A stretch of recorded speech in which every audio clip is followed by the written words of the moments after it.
In 2022, Russian President Vladimir Putin went on TV and announced the start of what he called a special military operation. This marked another dramatic shift in the complex relationship between Moscow and the West.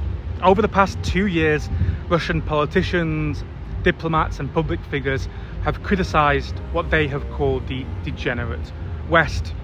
Notably, my country, the UK, has been accused of being behind a ton of various incidents, including the death of Wagner boss Yevgeny Prigozhin, the Nord Stream pipeline explosion, and the horrific terrorist attack on Crocus City Hall.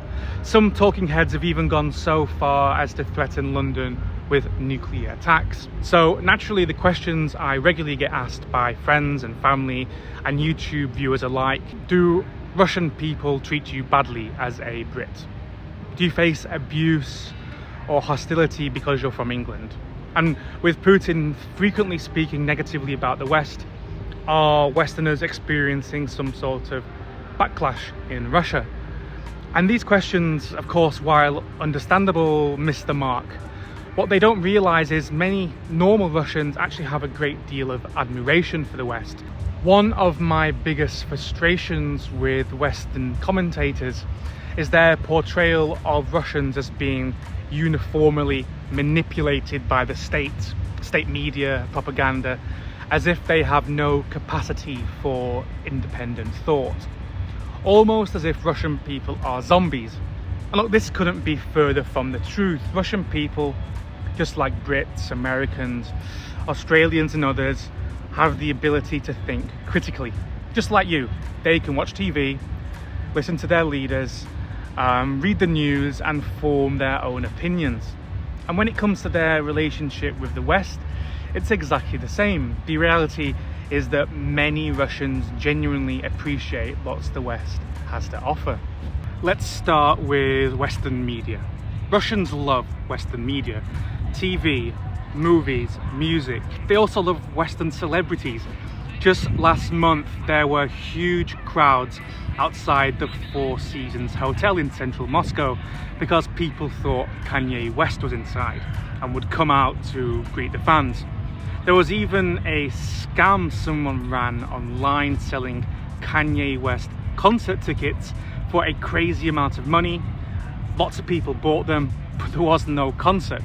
Lots of the people who were scammed were my age. I'm in my late 20s. And look, most people in my age bracket here in Russia grew up on Western media. And that's the same from everyone really who grew up in the 90s, the 2000s, the 2010s. And that's especially true when it comes to film and TV. If you don't believe me, you should go to KinoPoisk, which is basically the Russian analogue of IMDb combined with like Netflix. Like IMDb, it has a top 250 TV shows list.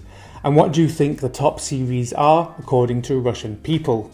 Well, in the top 10, 8 are Western, 1 is Soviet and 1 is Japanese. There are no modern Russian TV series on there. The top 5 are Game of Thrones, Breaking Bad, The Sopranos, Friends and Chernobyl, which is obviously an HBO show about the Soviet Union.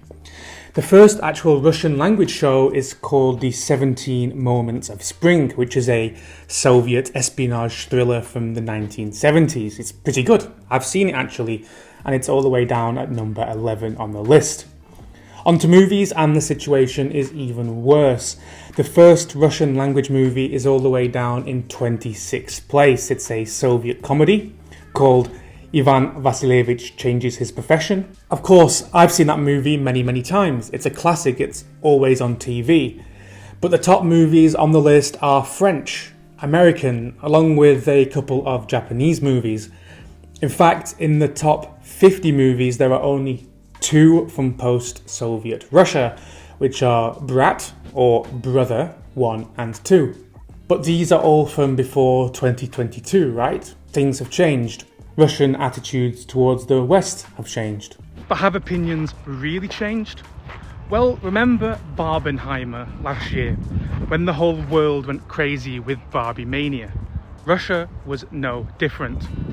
Girls wore pink all summer. It was the colour of the summer. Clubs hosted Barbie-themed nights. Instagram was full of people wearing pink. And the movie wasn't even released in Russia. It was pirated, but people flocked to Barbie showings all around the city.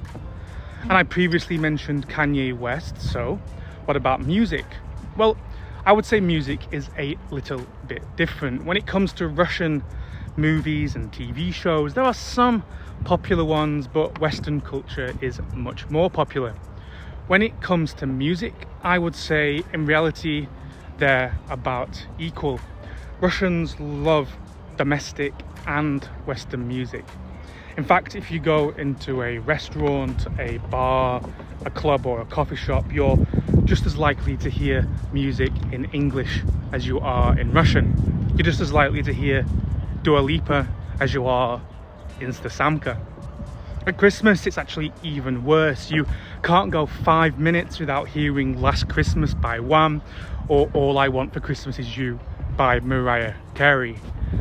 And you know how everyone in the West complains that shops begin playing Christmas music way too early in the year? It's the same here in Russia. Last year I heard Christmas music in late September. Following the events of 2022, Western artists no longer come to Moscow. So Russian companies have started taking people the other way to go and see Western artists abroad. All over the city you'll see billboards advertising all-inclusive tours to Europe to watch the likes of Taylor Swift and Adele. So yeah, Western culture still absolutely dominates here. Just don't believe the propaganda. Away from culture, let's move on to Western brands. In fact, as I have no doubt you have seen, when Western companies decided to leave Russia en masse in 2022, one of the main fears of Russians is that, well, what would happen to their favourite brands? One obvious example of this is IKEA. Pre-2022, IKEA was incredibly popular in Russia. It had 14 stores, 4 factories, and more than 10,000 staff. Every apartment in Moscow, St. Petersburg, Yekaterinburg, Novosibirsk had some form of IKEA furniture. And those famous white IKEA bedsheets were in almost every Airbnb across the country. Given the opportunity, every Russian would welcome back IKEA with open arms for the value for money proposition it is presented to millions of people around the world. But how do we know this? Well, when IKEA left, a Belarusian company with the name Shwed House opened in Moscow. It's an IKEA lookalike. It has a blue and yellow logo, even sort of pretends to be Swedish, because when it comes to furniture, Sweden is a byword here for quality. And unsurprisingly, the IKEA copy simply isn't very good. Just check on Yandex. The closest Shved house to my place is rated 2.8 out of 5 on Yandex Maps. The IKEA I used to go to pre-war was rated 5 out of 5 with almost 75,000 ratings. It's simply not even close. And what about cars? Well, Russians love Western cars, especially rich Russians. Pre-war in 2022, Russian roads were full of Western car brands, and to own a Mercedes or a BMW was a sort of aspirational goal for life. And if you head down to places like Patriot Ponds, where the top 1% of Moscow hangs out, you'll see lots of very expensive Western motors. Of course, for the average Russian, many of them do drive Russian cars, but they're simply not considered to be high quality or aspirational. To anyone with a decent sized bank account, they would prefer to buy a South Korean or a Japanese car rather than a Russian one. And since the start of the war, the market has been flooded with Chinese cars, which again are seen as much more, well, simply better than Russian ones. In my opinion, that's quite sad, because many Russian car brands are not actually that bad. Their reputation is way worse than reality. But the truth is, given a choice, the vast majority of Russians would simply prefer to buy a German car. In fact, it's a similar situation when it comes to mobile phones. Russians love Apple iPhones. In fact, they love Apple in general. Walk into any coffee shop in Moscow and it'll be full of MacBooks. Again, like cars, given the choice, the vast majority of Russians would prefer to get an iPhone. Apple has officially left Russia, but shops like Restore are going to great pains to get iPhones shipped into the country from wherever possible, because they know they can mark up the prices and there will still be queues around the block to buy iPhones. I know students who have taken out loans to buy an iPhone. Look, and I'm an Apple fanboy. I have an iPhone. I'm filming this on an iPhone right now. I have a MacBook. I use AirPods, and I still wouldn't pay those insane prices. So it says a lot about the obsession here with Western products, that so many people are willing to pay what they can to get a new iPhone 15.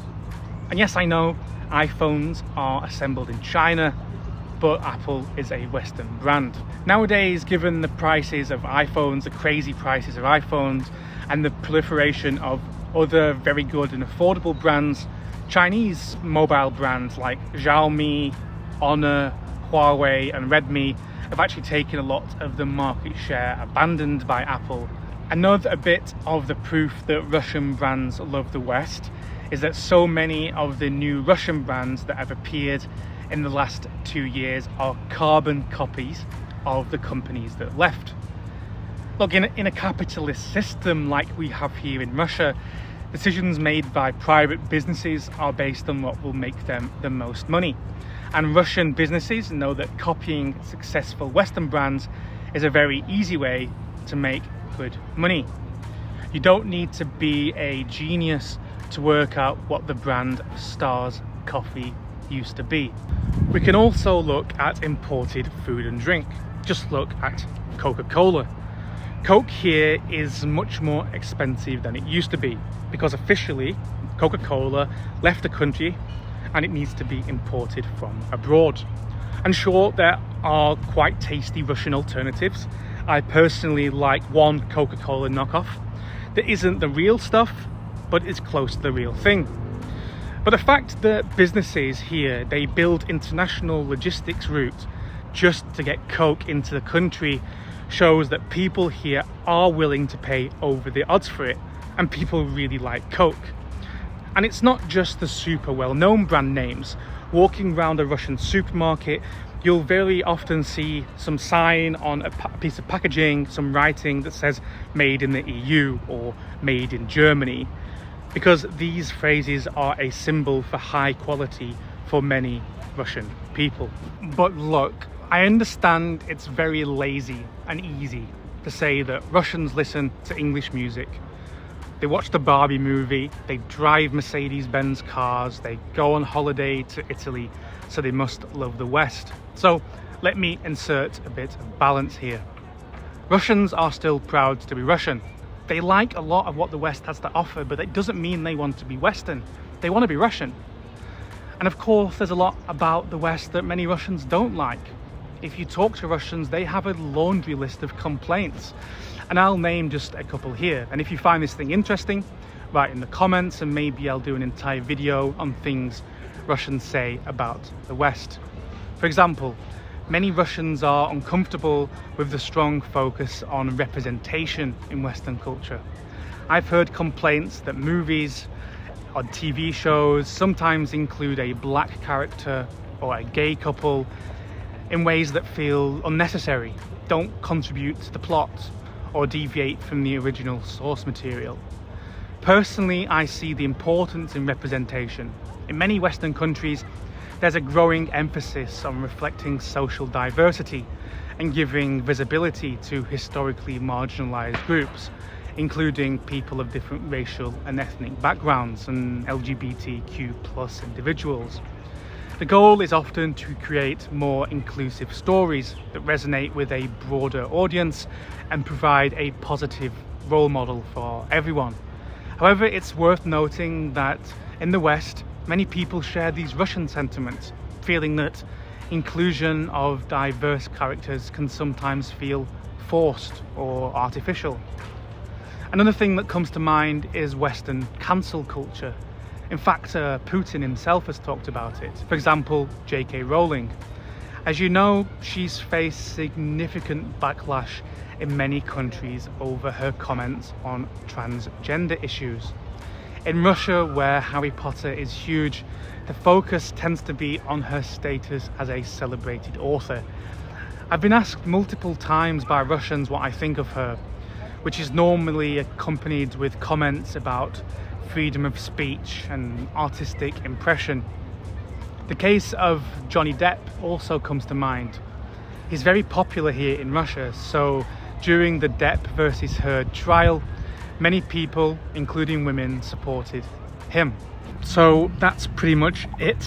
Thank you for listening to my thoughts as I went for a walk today through Gorky Park in central Moscow. My message is, don't believe the propaganda from either side.